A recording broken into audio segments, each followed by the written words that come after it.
एक बार की बात है, एक राजा था। उस राजा को एक रात सपना आता है।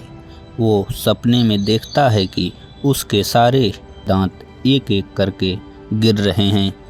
अब राजा सुबह उठता है तो हैरान हो जाता है और अपने सपने का मतलब जानने के लिए वो अपने महल में एक ज्योतिषी को बुलवाता है और उसे अपना सपना बताता है।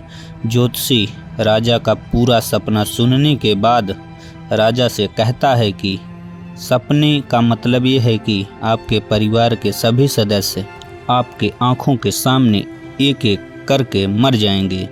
यह सुनने के बाद राजा को बहुत गुस्सा आता है और वो उस ज्योतिषी को जेल में बंद कर देता है। अब अगले दिन राजा फिर से एक दूसरे ज्योतिषी को अपने महल में बुलाता है और उससे अपने सपने का मतलब पूछता है। वो ज्योतिषी मुस्कुराते हुए राजा से कहता है कि महाराज, इस सपने का मतलब ये है कि आपकी उम्र आपके परिवार में सबसे लंबी होगी। राजा ज्योतिषी का यह जवाब सुनकर खुश हो जाता है और उस ज्योतिषी को बहुत सारे सोने के सिक्के और इनाम में दे देता है।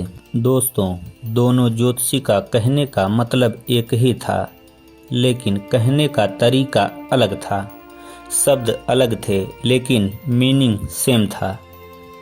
आपके पास बोलने का सही तरीका है, बात को बोलने के लिए सही शब्द, सही अल्फाज हैं, तो आप नेगेटिव बात को भी पॉजिटिव तरीके से बोल सकते हो।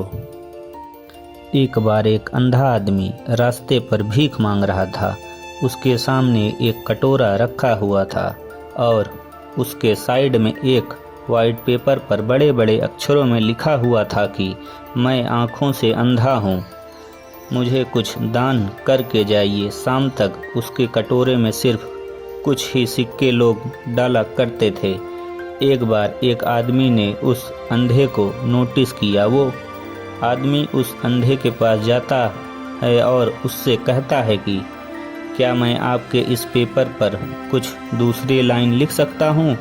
अंधे आदमी ने परमिशन दे दी। उस आदमी ने पेपर को पलटकर उस पर दूसरी लाइन लिख दी और वहाँ से चला गया। यह सब होने के बाद अब हर कोई उस अंधे आदमी के कटोरे में पैसे डालने लगा और शाम तक उसके पास इतने पैसे जमा हो जाते हैं तो उसके पास एक हफ्ते में हुआ करते थे। जब शाम को वही आदमी उस अंधे के पास आया तो अंधे ने उस आदमी से पूछा कि तुमने इस पेपर पर ऐसा क्या लिखा है जो मुझे लोगों ने इतना सारा दान कर दिया।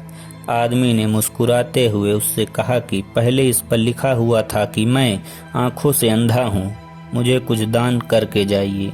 मैंने उसे मिटाकर ये लिखा कि आज का दिन कितना खूबसूरत है जिसे आप अपनी आँखों से देख सकते हैं।